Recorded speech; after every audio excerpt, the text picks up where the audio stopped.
Hello, today I'm gonna show you how you can make piano landscapes. So basically using the Ableton looper to make soundscapes. The way I set it up is that I start with my lap's piano so I can play sounds with my keyboard. It's, by the way, free, and I think you should go and check it out if you don't already know it. There's a link in the description. So I have one track, which is the piano track. And then I create a new audio track, which is gonna be my loop track. So I'm already gonna name it Looper. And I'm gonna find it, Looper. And I want the sound from the lap's piano to get into the looper. So I need to go to Audio From and select Labs, which is my lap's piano. The next step is that I want to record what comes into the channel into the looper, which means that I have to set the monitor sections to N. The monitor sections function is basically that if it's off, then the audio input just is muted. And if it's in, then the audio input is routed through the effects rack or this bottom half. And since I want the audio to get into my looper, I will have to choose select in. So now when I play, you can see that the input gets into the looper and also out. The landscape I want to make is not in time, so I need to set quantization to none, song control none, tempo control none. This means that I now have a looper which is not controlled in any way by Ableton Live. And this is my way of doing something that I don't have control over, which is a big part of making these landscapes for me, because basically I'm gonna get inspired by what I do, and if I already know what I did, it's kind of difficult to get inspired. So now we are almost ready to set up. We only need one option, which is this part, which means how much of the input gets through to the output. And since I'm listening to the piano through the labs channel, I don't also want to listen to it through the looper. So I will set my output to never listen to the input because I already hear it. So now when I'm looping, the only thing that gets out of the looper is the loop itself. So let's try to do something. The most important thing when I'm making a sonic landscape, a piano landscape, is to make something simple. Because if my first layer is very advanced and has a lot of information, then it's kind of difficult to add stuff. Let's try to do it. And the first layer is going to be really simple. So I'm recording now. And it also needs to make sense, so it needs to be some kind of melody so I can sing along.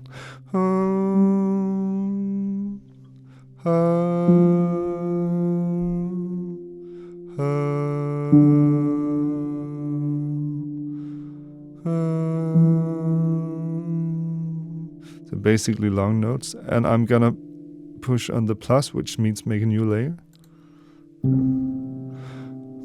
So now I'm listening to the loop, and what I will do is listen, and then if I get an idea, I will play it. I played something which I didn't sing.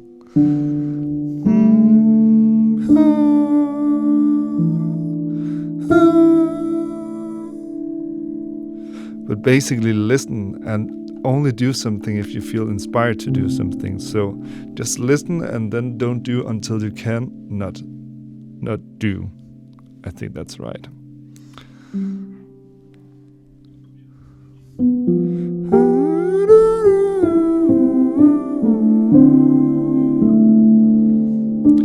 So now we have a couple of layers, and I could keep adding layers, but what I want to do now is to kind of mess with it.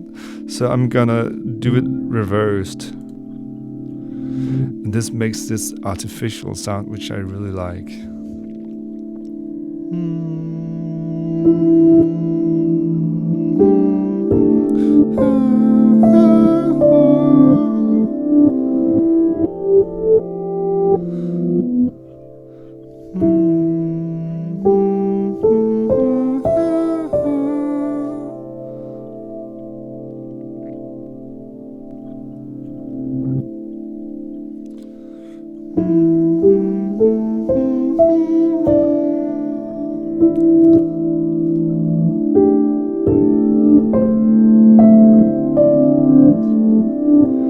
And I would say now that my loop is kind of finished, because I also want there to be space for me playing the song. So I will simply just add on the play icon, which means that it's no longer recording anything. And now I could just play a song.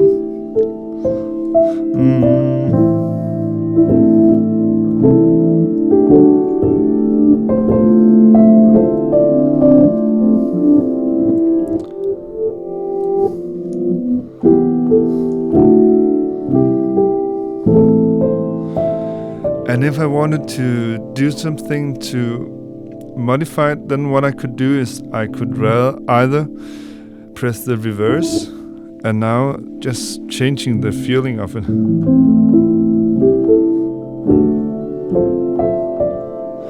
Or I could also octave it 1 octave down by pressing the small arrow.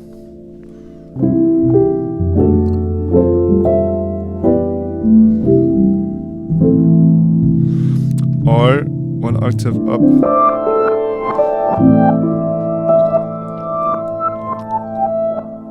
Give it some reverb.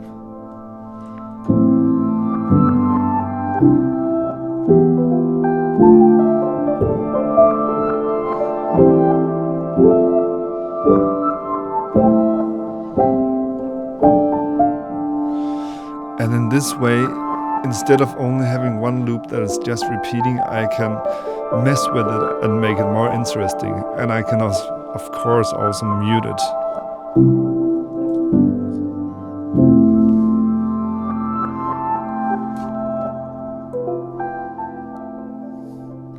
And then only add it when I need it. So if I need a quiet part.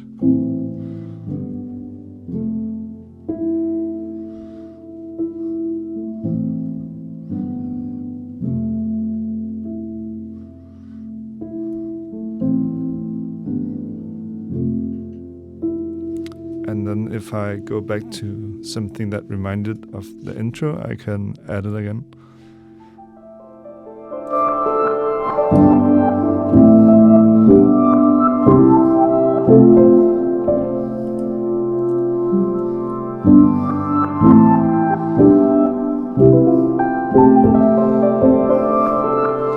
And then, for example, for an outro, I could octave it down.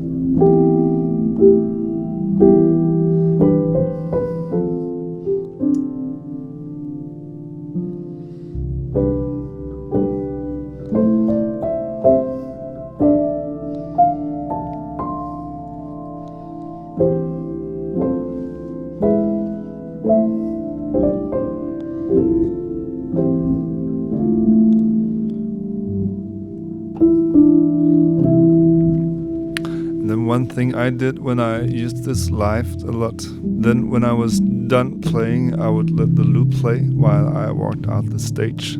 So I left the audience with this kind of mood. And for me, this was a great way of leaving the stage. You can of course make loops with all kind of instruments or even your vocal. For me, the most exciting instruments and sounds to make these landscapes with are natural sounds that you normally are able to hear reversed. For example, a voice or a piano or a guitar note reversed is not a note that we normally use. So when we use this in a loop, it gets like this unique feeling and mood, which I really enjoy. When you make the loop, I think the most important thing is that you listen to the loop that you are making. So when you have made the first layer, then listen to the first layer and then react. You are not in a rush, and at some point it will be something really amazing. So instead of being afraid of it, the emptiness in the beginning, then embrace it. Take breaks, make space. That's important. I advise you to only make one note at the time, because that makes you capable of understanding, embracing what you're doing. Making music is about doing something that you like, and if you're able to actually understand what you're doing, then you can also choose what you like and what you don't like. If you make a mistake, then go with it instead of start over, because often the mistakes are what makes it really exciting, and no matter what, we shouldn't be afraid of making mistakes. So let's learn to incorporate the mistakes to something really beautiful, which we didn't expect. When I want to use this performance in a tune, what I do is that I create an extra audio track. And this audio track is I will rename it to Looper Performance. And what I do is that I select the input to be the loop input. Because this way I now, when I press record on both the labs and the looper performance, now I'm able to actually capture the evolution of how I made the loop. Instead of when I press the looper now, then I only hear how it ended up. But for me, I really like it when, for example, I can use this as a build-up in a song, so something underlaying a chord progression and me singing, and then suddenly I would have like this big beautiful texture, but in the beginning only a few notes. So the way to do it is basically record the labs and record the output of the looper, and this way you will have the performance of how you did it. Try to do it and maybe it will make sense for you too. Also, a very nice feature, which is basically how Ableton works, is that you can MIDI map all the controls of the looper, which means that instead of using the mouse to press buttons, you can simply just assign a note or a button or something, so it becomes much more effortless, for example, when you're performing live. Let's try to make a vocal loop. I have no clue about what I'm gonna do, but something simple, I think. And I'm gonna press record in Ableton to record my performance, and then afterwards press record on the looper to start my loop.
Maybe the performance is not the most important thing in this example, but the sound of this I really like, and it takes me somewhere which I like. And what you could work with is to make short loops and longer loops, and then how many melodies you put into them. If you make short melodies or long melodies. And there is so much to explore, so it's basically just getting started on doing something. You could also use multiple loopers, which will give you more control and being able to like octave and reverse different parts without doing it with all the sound. But for me, I like it with only using one looper because there is plenty to work with.